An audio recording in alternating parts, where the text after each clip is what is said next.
اگلی آیت جو سرکار کی اہل بیت کی شان کے اندر نازل کی گئی اور اس کے اندر اس کی تشریح کے اندر یہ بیان کیا جاتا ہے کہ امت کے دو راہبر ہیں. وہ کون؟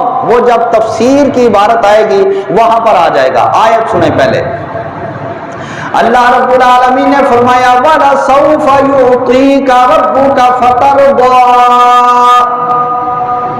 حضرت عبداللہ ابن عباس رضی اللہ تعالی عنہ نے اس آیت کی تفسیر بیان فرمائی. فرمایا مِن رضاء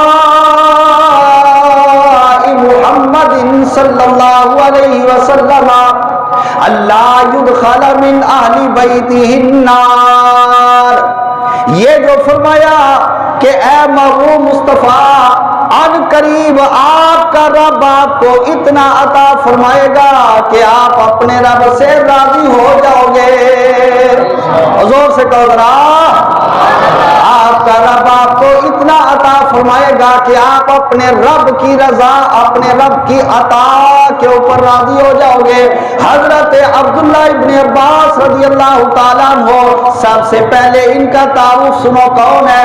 نبی پاک علیہ السلام کے چچا حضرت عباس کے بیٹے، امام الانبیاء کے چچا حضرت عباس کے بیٹے حضرت عبداللہ رضی اللہ تعالیٰ عنہ سب سے پہلی قرآن مجید کی تفسیر کرنے والے.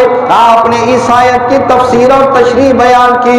نبی پاک علیہ السلام کی رضا اس بات کے اندر ہے کہ آپ کے گھر میں سے کسی بھی فرد کو جب جہنم کے اندر داخل نہ کیا جائے گا آقا دو جہاں اللہ تعالیٰ کی عطا پر راضی ہو جائیں گے. زندہ باد. شاہ نے فرمایا میری امت کے بس راہبر ہیں دو.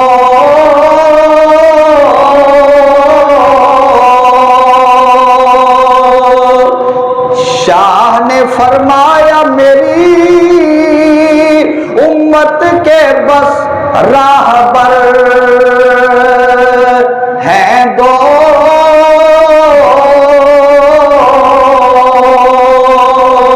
ارے ایک تو قرآن دیگر اتقیاء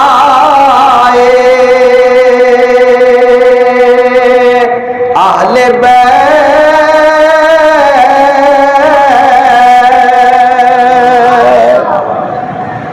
حضرت علی المرتضیٰ رضی اللہ تعالی عنہ ہادی ہیں، ہدایت یافتہ ہیں، ہدایت دینے والے ہیں، کیونکہ ہدایت دے وہی سکتا ہے جو پہلے خود ہدایت کے اوپر ہو. اور کسی کو پڑھا وہی سکتا ہے جس نے پہلے وہ پڑھا. اگر نہیں پڑھا تو پڑھا نہیں سکتا. کام وہی بندہ سکھا سکتا ہے اگر وہ کام پہلے خود جانتا ہو. نہیں جانتا تو سکھا نہیں سکتا. تو ہدایت وہی دے سکتا ہے جو پہلے ہدایت یافتہ ہو. ہدایت یافتہ نہ ہو تو ہدایت نہیں دے سکتا. حضرت علی المرتضیٰ کا ہادی ہونا ماننا پڑے گا کہ ہدایت یافتہ ہے، اسی واسطے تو ہدایت عطا کر دیتے ہیں.